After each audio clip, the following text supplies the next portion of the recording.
Last night, my penultimate child was waiting for me to serve dinner and said, "Dad, look at this," and took a little glass, like sauce cup that was next to his plate, stuck it against his mouth, and tried to suck, like create suction so it would stay on his face, and it fell straight to the floor and shattered. Objectively shattered. Yes.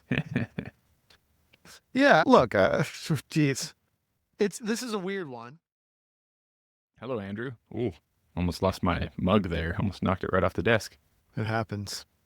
And that would not have been a subjective observation either. We could have objectively said that mug fell off that desk. No room for opinion. It's a fact.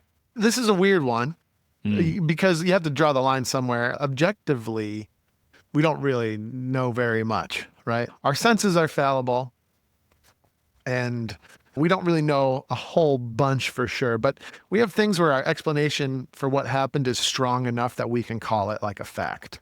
Sure. It reminds me of the famous line from Ebenezer Scrooge when confronted with the ghost of Jacob Marley, saying something like, "The senses can be deceived. Yes. There's more of gravy than a grave of you." Right, exactly. And like, so you never really know for sure. Yeah. Have you ever had a dream that you were so sure was real or vice versa? Yeah. And reality that's so weird you're sure it's a dream. yes, exactly. And those are examples of how your senses can deceive you. I can't remember. There was a philosophy guy. I can't remember his name. I think he was British, who was like taking this idea to an extreme that the things we perceive aren't real. And the stories about him are that like his friends had to stop him from walking off cliffs and stuff because he was like, it's not real. I'm just perceiving it. So if I stop thinking that what I perceive is real, I can do whatever. Yeah, something is real. Something is real. Something's got to. But the There's idea that right. the idea that we can be sure what it is pretty much disproven at this point. Google's quantum computing chip is a good example of that. Have you seen that they've come up with some sort of chip and everyone is like, is Google tapping into parallel universes? And guess what, folks? The answer is yes, that is what a quantum computer chip does. And then you're like, you might be thinking to yourself, gee, I've never seen a parallel universe before. And that's exactly right. But scientists are pretty sure that they're there. Wow, that's pretty wild. Yeah. And so our senses are making sense of something that's going on, but the idea that we know is true. Anyway, it's just like a fun, nerdy thing to think about. Not that important. But at a certain point, you can draw the line, like that cup shattered on the ground. Yep. Pretty sure that's true. Yeah. Yeah, and part of that is practicality too, right? Where you have to be like, look, at some point, like maybe you could still argue that like, well, it didn't really shatter, but it's like, okay, but if I don't sweep it up, I'm going to cut my feet. So like, I've got to operate on something here. Exactly. No, it's a great point. And if that guy walks off the cliff, he's going to die. Yeah. Yeah. Like at some point we got to be like, maybe it's not real, but let's do something about it here. Yeah. Like the fact that you no longer exist is pretty real. Yeah. Right? So whether or not you know exactly what is there. Anyway, I digress. Ooh, another good one. Ooh, I had another good one that came. Come on, digress some more, Andrew. I had another good one, but I lost it. Oh, it was a good one though. Starting an episode with only one digression is insufficient. Yeah. But anyway, so today we're talking about objectivity versus subjectivity and its role in the learning process, aka commandment 6. Yes. Let me say the title exactly as it appears in the course because I like it, because it also has the word reject along with subject and object, and it's fun to say. Thou shalt practice objectively and reject subjectivity. Yes, during practice. During practice. Yeah, I think the first thing that jumps right out at me here is I'm only talking about practice. Okay. I'm not talking about when we're just playing for enjoyment and having our dessert. It's kind of like saying, thou shalt eat protein, right? It's like, yes, during daily nutrition activities, you have to watch your protein. But at a certain point, it's time for dessert and you're not going to be thinking about protein. Just enjoy your food sometimes. So when we are sitting down in our focused practice space, focusing, actually attempting to get better, we need to stay objective. That's what I'm saying. That makes sense. That is a good caveat to have in place right here at the beginning. Like, that's what we're talking about here. Now, it might be tempting to say, Andrew, duh, that's obvious. Like, why is this even a thing? And it's a thing because pipers seldom manage to do that. For example, have you ever sat down for your practice and said to yourself, all right, I got to practice the flow here in the third part. I got to get this third part to flow better. Yeah. Yeah. Or I need to get the light and shade better here. Light and shade. That's a good one. Yep. Now, those are not objectives. Those are subjective. Yeah. They are subjective objectives. Yeah, exactly. Where like, how would you know? Could you give yourself a yes or no, a 1 or a 0 as to whether or not you played with more flow? That is tricky, right? It would be difficult to prove one way or the other. And therefore, it's not particularly useful for practice purposes. But Andrew, what if the reason I'm sitting down to improve my light and shade is that last week I played in a competition and the judging sheet I got says need more light and shade. Exactly. Something like that. So I'm like, oh, that's what I got to do. So I'm going to do that. Yes. So what? Okay, cool. So exactly what does that mean? Silence, because I don't know, right? It's like that's the point, right? It's like, no, we could try to get after it. It's like, what does light and shade mean? I don't know. What does it mean? Yikes. I think it probably means something like that you're lacking awareness of how different phrases relate to each other and perhaps different pulses and stuff like that. And there's a potential relationship there that the judge feels you could extract more nuance from, right? Like we might be pointing towards a slightly more objective thing. But yeah, the whole idea of light and shade, in my estimation, is it's a shortcut phrase that means something particularly intangible and very difficult to explain. Yeah. Yeah. So should we be sitting down to practice these things? No. I wonder if the way to put that might be something like, if we're sitting down to practice objective things, then in a way we do end up achieving these subjective things. Correct. But if our focus is on the subjective things, it's like we've talked before about when a pipe major says blow tone.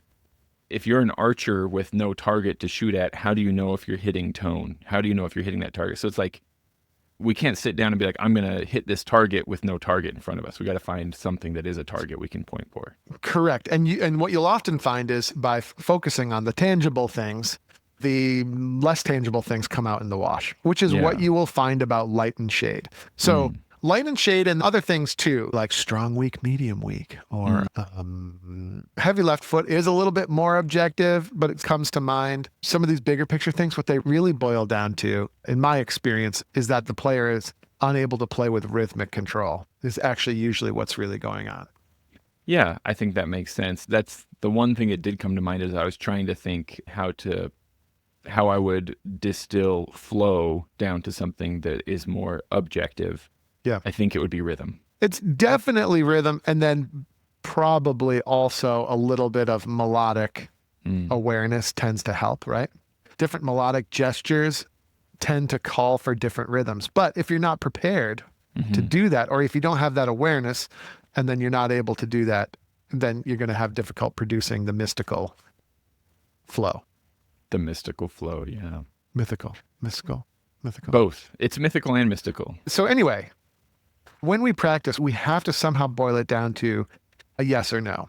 Was I able to do that thing or not? And it seems like it's also important to be clear that we need to be able to do this for ourselves. Like, if I can find these issues in my playing before going out to perform, that'll be good for me. Also, because if I get this feedback from an instructor or a judge or something like that, then if I have the tools to be able to go, oh, you're saying I need to work on rhythm? Okay, I'll go home and work on rhythm. I need to be able to figure out, did I play that rhythmically correctly or not? Exactly. And by the way, some of these more abstract concepts like light and shade, I feel like if I sat down for a lesson with a bagpipe teacher and the bagpipe teacher said, that's a pretty good march, but for me, it's just missing some light and shade. Like I would know exactly what I would do to try to get more, even though I couldn't really put it into words, but like my requisite skill set would be enough that I could take a stab at that. So like we can get a little bit more abstract and a little bit more subjective over time, but in the beginning, we definitely need the objectivity. That's what we need. Yeah. Can we go through some of the things that are yes or no answers that you might want to look at in your practice real quick? Yeah, absolutely. Is this basically the bagpipe freedom process, or are we not quite hitting that just It's yet? basically exactly it. Or those are the components. And in Finding Bagpipe Freedom, and in a previous episode somewhere of this podcast, we talk about the 10 objective things that we're thinking about. And there's the word in there. It's objective. So the first one is Yeah. rhythmic accuracy, right? And so that is basically, am I playing the correct rhythm or not? And usually a metronome is very helpful here. And it's not helpful to help you play steady. It's to compare what you think you're doing to what's actually happening. So we can play the tune and we can ask ourselves, yes or no. Is the thing that was supposed to align with the click, did it hit the click? Basically. And I remember this section of the Finding Bagpipe Freedom book, you give the example. If you're having a hard time hearing it, to be sure, you can use a recording thing and use the waveforms to see, are the little spikes disappearing behind each other, or are you clapping somewhere other than where the metronome spikes? Right. I mean, you can use the visual aid, but also you can teach yourself to hear whether or not you're playing something objectively on the beat. Or maybe you're lacking light and shade, and maybe you could go back to the drawing board and you could say, cool, let's start with this. Am I actually able to play this passage with rhythmic accuracy? So you turn on the metronome and you play, and then you think to yourself, wait a minute, I'm like rushing into beats 1 and 3 every single time. So whatever I'm doing, I'm not actually fully in control yet. And then that's something you can practice, right? And then you can take that back to the table and you could say, cool, I've definitely done a bit of work to control this a little bit better. And then the teacher can listen and say, aha, you know what? That is a lot better. Let's try and tweak this or that or whatever. And the objectivity is what got you there. Okay. So then another one would be, are you navigating the scale cleanly? No That one's crossing noises, right? Right. That one's fairly straightforward, but there's some tricky ones there. And then another big one for me, especially for people who struggle with quote unquote sloppy technique. Okay. You look like you might be about to sneeze. Are you going to I held sneeze? it back. Wow. Impressive. You did the old finger under the nose trick. Yep. And it worked. So sloppy technique is another big one. And so objectively, how do we break that down? I don't want to practice unsloppy technique. That's like way too subjective. So instead, one of the key things is, are my grace notes as small as audibly possible? Ultra small, infinitely small. The grace notes should be so small that they take no time.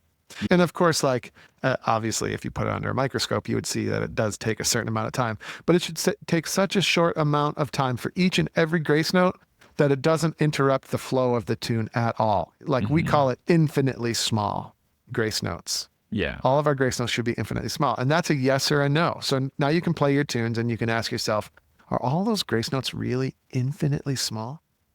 You might come to the conclusion, no, all my D grace notes are like big and yucky sounding. Yeah. Cool. Like those are objective things.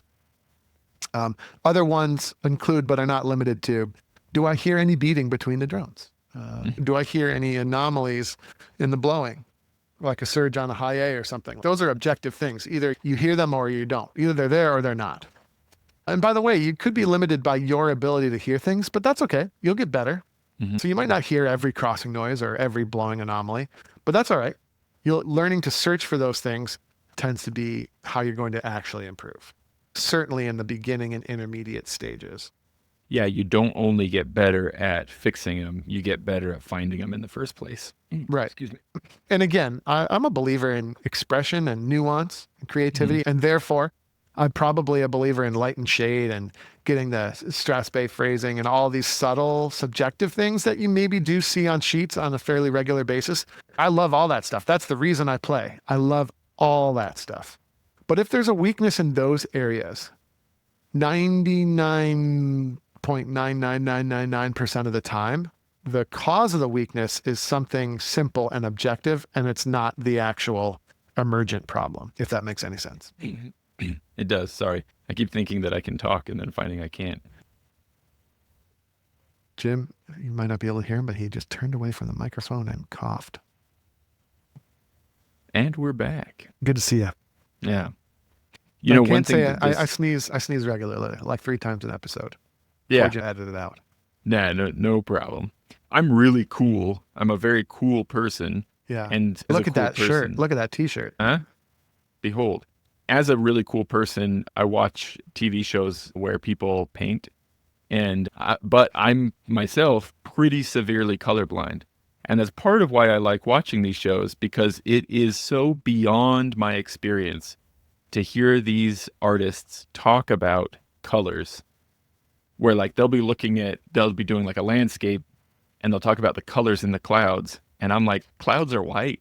Like, what are you talking about? Yeah. And I suspect that what they're saying is true, but that after it's at least to me, I'm imagining this starts with crayons and colored pencils, that's my realm, because I can look at the label and it says what color it is. And so in my head, I know water is blue. So I look through and find the one that says blue, and then I color the thing blue. And that's like where it starts, right? And from there, it's like, well, what are other words for blue? Is this blue or aquamarine or green, right? Is colorblindness a physical or psychological phenomenon? Physical. Are you sure?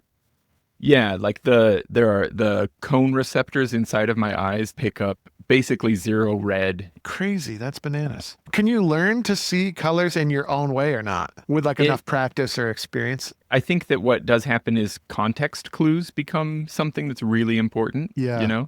And so you can know with a really high degree of likelihood if something is blue versus purple, red versus brown versus orange, whatever, right? Based on the context. And you can probably be right about that. Yeah, I was listening to a thing where they were talking about face blindness. Have you heard of that? Oh, yeah, I have heard of that. That just blows I never my heard mind. of that before until recently. But like some people have a thing where they can't recognize faces. Yeah. Can you imagine going through life being like, who are you again? I've sometimes marveled at my ability to recognize a face. Oh, yeah, you see somebody who you knew when they were younger, decades ago. And somehow you still just can be instantly know. Yeah. You're like, oh, wait, yeah. And think about how many faces you see on a day-to-day basis. And then if you recognize one, it's like instant. But some people don't have that. And so, yeah, talking about context clues and stuff. Mm-hmm. And like and then the story was like, for their wife, they had them wear like a red hair tie or something. Oh, so they know. So they would recognize like, oh, this one's mine. Yeah. That would just be bananas. That's Anyways, you. Oh, hi, Sherry. Just hope nobody else in the crowd that day is wearing a red hair tie. So your challenge, Jim, is to segue that back to the topic. It's going to be impossible. That was a particularly bad digression. I'll tell you what, I'll just backpedal. And what blows my mind about these painters is that they talk about things in terms of like feelings and stuff like that, like a vocabulary that is beyond just reading the labels on the colored pencils, right? And that's where I'm at. Subjective. Personally. And this, I don't know, it feels related to me, where in music, these judges that I play for in competition probably have been playing bagpipes for a really long time and playing a lot of bagpipes. And so sometimes these phrases will come out in the judging sheet and it does make sense. But I might still be at a reading the label on the crayon level. And so this kind of discussion with you, Andrew, is helpful to me when I encounter something like improve your flow. I need that translated into colorblind for me, please. Tell me exactly which labels I'm looking for on which 3 crayons, and I'll work on it. And to continue to use subjective terms with you, someone who's colorblind would be cruel and unusual punishment. Cruel and unusual. And obviously, if there's a way to get you to understand some of these concepts, it's not going to be by starting with that. And then here's the thing I think really goes on, and it could be what I use as an art teacher to disguise the fact that I don't actually know how to help you. That's an interesting point. Point. And by the way, to not actually know right away how to help somebody, any honest teacher will tell you is extremely common. Yeah. It's like, oh, shoot, this is a new situation that I actually don't know exactly how we're going to help you yet. So we're going to have to figure that out. And that's really normal. But what's also really normal is I don't really know, but I'm going to drop all of that on you by using lofty, subjective bullcrap stuff so that it could never be proven that I don't actually know. Right. So it's like an ego thing. It's an ego thing that we do, and we all do it. I'm not judging anybody. Yeah. We all do it. All judges, we have that thing we put on the score sheet. And really, we think we're doing it because we're enlightened, but we're really doing it because we can't explain what the problem is. And maybe we don't even know what the problem is. And so we put stuff on there. And maybe it is that the judge has a good ear and knows that there is a problem. Yep. But it's articulating it in a way that makes sense, that is objective. That's the whole point of this episode, isn't it? Yes, That's the challenge. And then, should you write nothing on the sheet? If you can't describe it, the answer is probably no. So it's probably not like pure evil to put these things on the sheets. But it does feel like a cop-out. By the way, sometimes I feel like laziness or time constraints also plays a role, especially when you're writing score sheets. So sometimes it's just like, ooh, I got to get this job done, and I have 1 minute before the next person comes on. Right. That's a So it's very like real constraint. Yeah. shorthand. So it's not like pure evil or anything, but for me, especially when we're dealing with beginners and intermediates, right? We want to get down to brass tacks. Yeah. So instead of saying this tune doesn't have any light and shade, you idiot, which by the way, Yeah. no one says that, but this tune is lacking light and shade. Rather than saying that, I might try to get down a little bit and say, okay, we're not actually playing with rhythmic control here, and it's detracting from the overall musical presentation. That would be something a little bit better, because rhythmic control, you can say, all right, okay, how do I take that? How do I develop rhythmic control? We could do that with a metronome, or there's other tools you could use as well. Like instead of a metronome, you could just play one-on-one with a great piper that has rhythmic control and make sure that you're able to play in unison, let's say.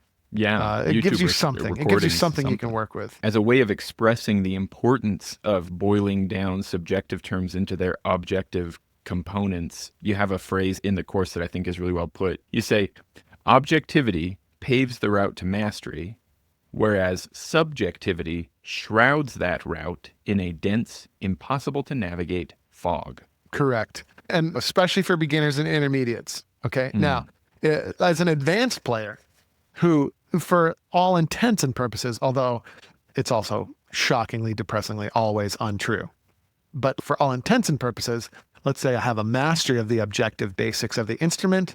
Okay. And now we're in subjective land. Now it's, okay, how do we cultivate this into something unique and interesting and exactly. More competitive sense. Or whatever. So for an advanced player, you literally have run out of objective issues that need to be addressed. And now it's like, okay, now how do we paint a more beautiful picture? Right? Yeah. There's going to be a delineation there, but take whatever level you think you're at and subtract one level. That's the level you're probably actually at. You're generous. I was going to say we should subtract 2 levels, right?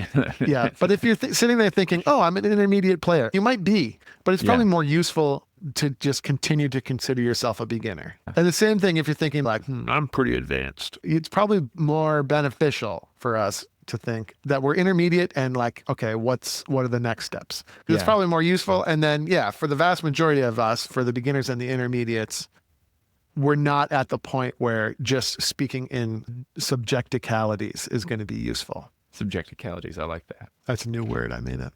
Tell me if this is wrong, but it seems to me like maybe what happens when you enter subjective land, as it were, and rightfully, like after you've been working for a long time and you reach that point where it's not like it's a full transition either, but like you're starting to apply some of these subjective ideas. It's not that you've tossed objectivity out the window. It's that you've done the work on these objective things so much that they're becoming like just like a natural, flowy kind of thing that is just happening. Not unlike a painter mixing colors without having to think really hard about, I don't know what they think about, but I'm assuming that there's a kind of naturalness that comes with practice. Yep, probably a certain intuitive thing about it as well.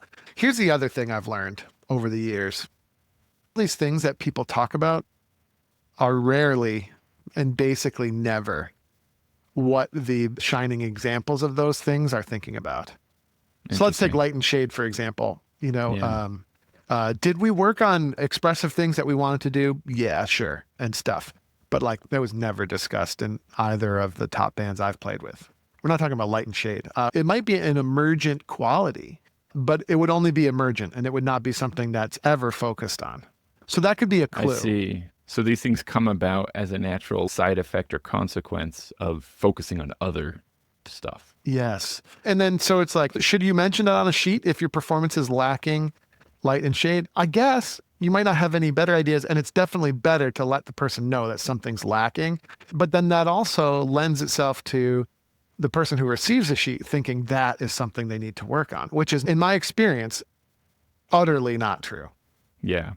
And it could be a little different in the solos. It's definitely something I've worked on with teachers in the solos a little bit more, talking about these things and doing them. Maybe there's some conflation between the two, but it's also definitely an emergent thing. You can't talk about light and shade if all your doublings are gross. Yeah. Right? The doublings they got to come before that, and you have to have that sort of unconscious competence with those things before the subjective becomes something worth thinking about. And then, are the top players doing those things? I don't know. Or are they just playing? Yeah. And those things are just emergent qualities of a far more basic objective fundamentals type thing. I don't know. Right. It's an impossible thing, but if I had a magic wand and could make something happen, I think it would be really cool if I could somehow have the judging sheets after a competition, the points could reorganize themselves magically so that the most important thing goes to the top.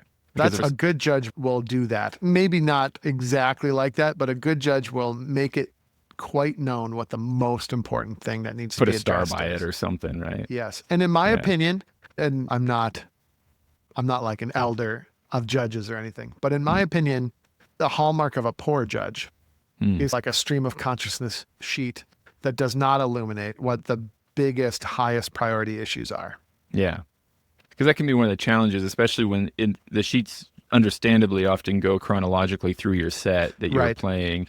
And it's like, well, if in my march I needed to work on light and shade, that gets put down. But then if in my Strathspey my doublings were a mess, that gets put down as well. But then I'm looking at the sheet, I'm like, well, first thing to do is light and shade. And I might never get to the doubling note. A good example would be like the bean counting thing, right? So it's like, in the first part, you had a crossing noise there, crossing noise there, crossing noise there, sloppy doubling there, crossing noise there, crossing noise there. And so if you're reading the sheet, what do you think the biggest problem is? There's crossing noise there, sloppy doubling there, crossing noise there. So what are you going to go home and work on? Crossing noises. Yeah, but you know what the root cause of the crossing noises and the sloppy doublings were? It's bad rhythm, right? Yeah. But nowhere on the sheet did the judge say, you need to work on your rhythm, bro. Because they're busy just tracking all the bad things they hear. Yeah, I see what you mean. Yeah, so for me, that's not useful. By the way, that represents the majority of sheets you're going to get. And so you have to be able to kind of see through it, which goes towards what should you do with a score sheet? You got to take that score sheet, not literally, you've got to take that score sheet and you've got to translate it into your own language that you use, maybe between you and your instructor, and you got to translate it into your own thing and say, oh, yep, sure enough, the judge is hearing all these things, which are a byproduct of these things we've been working on, and so on. Like if you're colorblind, you need to take that judging sheet and take it to somebody else who's got normal color vision, be like, translate this into and you need to develop that me, skill. Yeah. And you need to develop that skill on your own eventually too. Yeah. It's like, oh, well, I don't see colors in the clouds, so how am I going to deal with this? Right. Yeah. By the way, so as a good judge, I need to somehow illuminate, and it might not be by placing it at the top of the sheet, but I need to illuminate the highest priority thing on that sheet. And that highest priority thing on the vast majority of sheets, because the vast majority of competitors are beginners and intermediates, the highest priority thing on that sheet is going to be something objective that they can sink their teeth in and work on. Yeah. In my opinion, that will do the most amount of service to those people who receive those score sheets. Now, speaking of being objective over subjective, just a plug for this course for anybody who hasn't gone through it before. The 11 Commandments of Mastery course, Jim? That course, yes. At pipersdojo.com? That's the one. At the end of every one of these sections, there's an audit where it kind of lays out, here are the audit questions, and here's how you should put down, these numbers mean these things, put down the number that applies to you, and then you do kind of a score at the end. So yes. We don't do kind of a score at the end, Jim. You do precisely a score, yeah. We do precisely a score. Yeah. And if you ever find yourself stuck with your piping in any way, or frustrated, or not able to figure out what the next step is, if you do an 11 Commandments audit, it will tell you exactly what you need to do. And by the way, I'm not just blowing smoke here, Jim. This is what I do. When I'm stuck in a rut, I look back at the 11 things, and you can usually instantly spot the lowest hanging fruit where it's, oh, yikes, I totally neglected that essential element over the last year, and no wonder.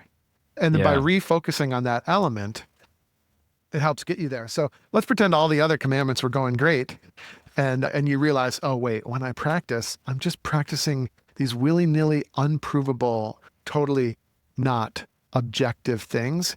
And so it's no wonder that I can't really spot any specific progress in any specific area, because I'm consciously or subconsciously avoiding those things. Yeah, that's one thing. This is my first time through this course, and so but it has been occurring to me Have you like, done your audit yet? oh yeah, I've done my audits through the whole thing, my audit for every commandment. So what was your lowest Uh, hanging fruit at the end of the audit?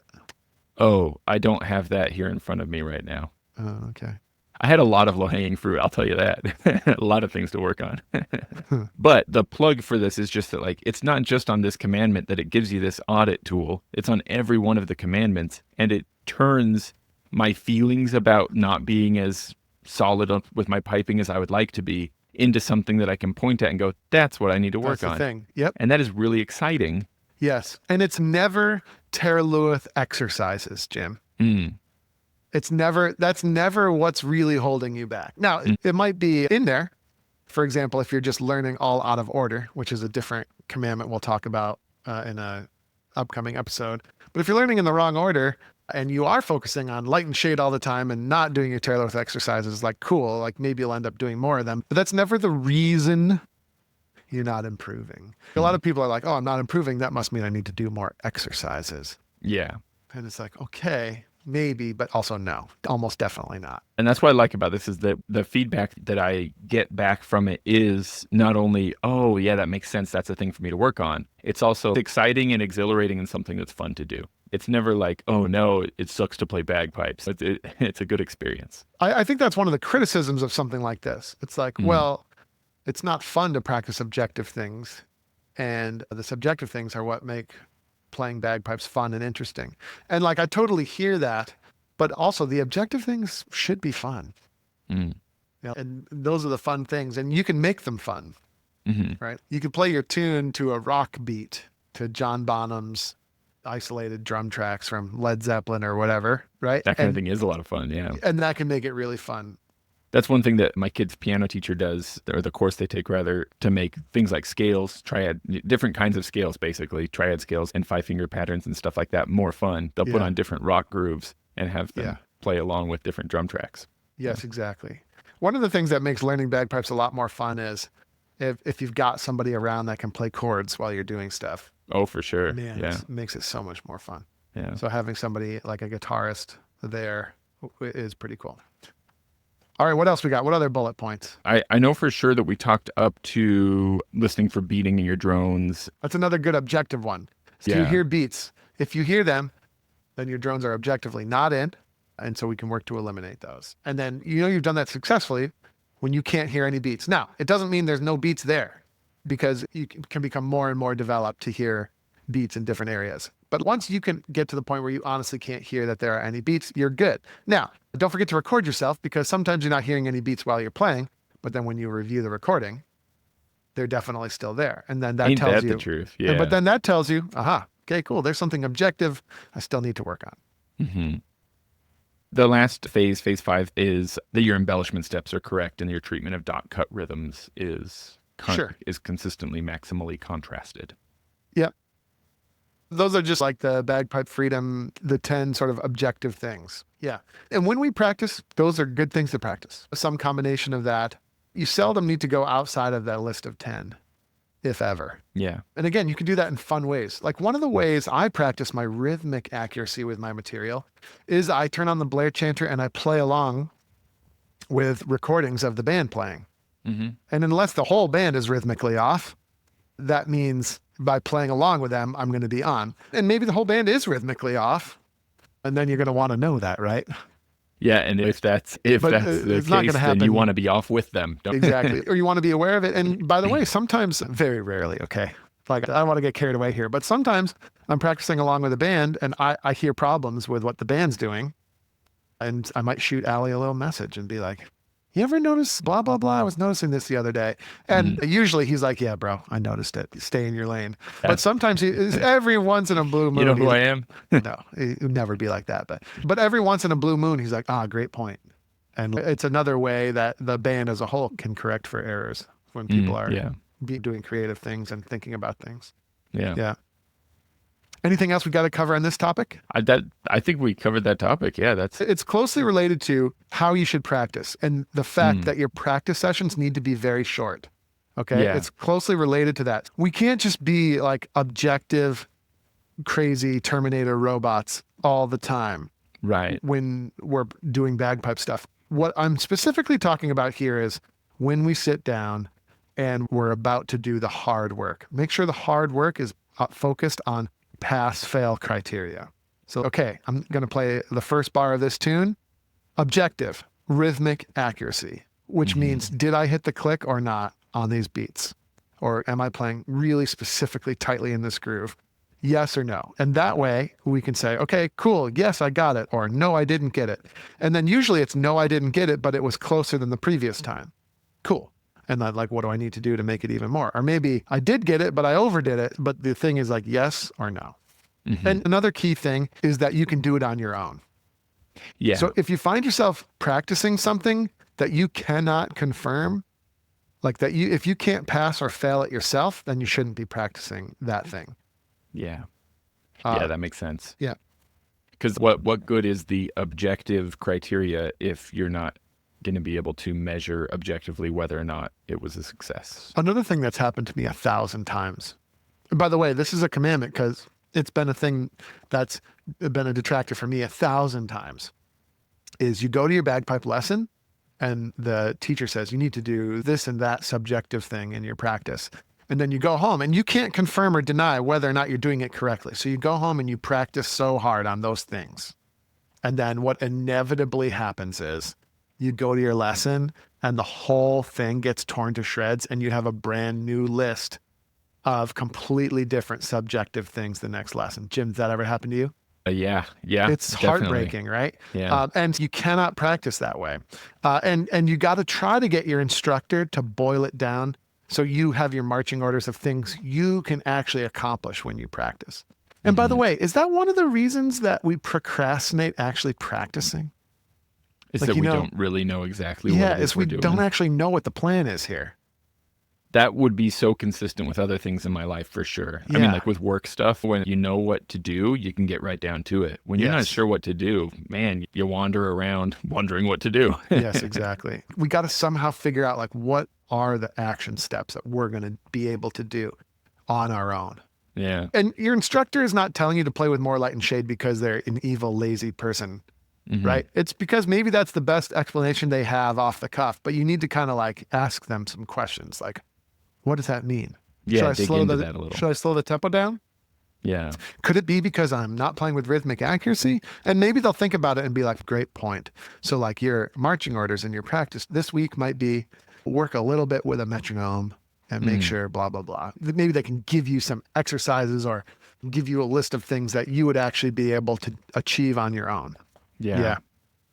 I think that's a key characteristic of what we're talking about. When you practice, make sure it's something that you yourself can objectively say, yes, I got it, or no, I did not. Makes sense. That would be important. Yeah. So commandment, what's that? Commandment 6? That's 6. Yes, sir. Very nice. Hey everybody, Andrew Douglas here from the Piper's Dojo, and I just want to say thanks so much for listening to today's iteration of the podcast. If you enjoyed what you heard here today, it would be super helpful to us and to a lot of bagpipers out there trying to find us. If you could give us a top-notch review on whatever platform you're using to listen to this podcast, particularly Apple, iTunes, and Spotify and things like that, your review would be really, really helpful. So if you have a moment today, definitely go over there and help us out.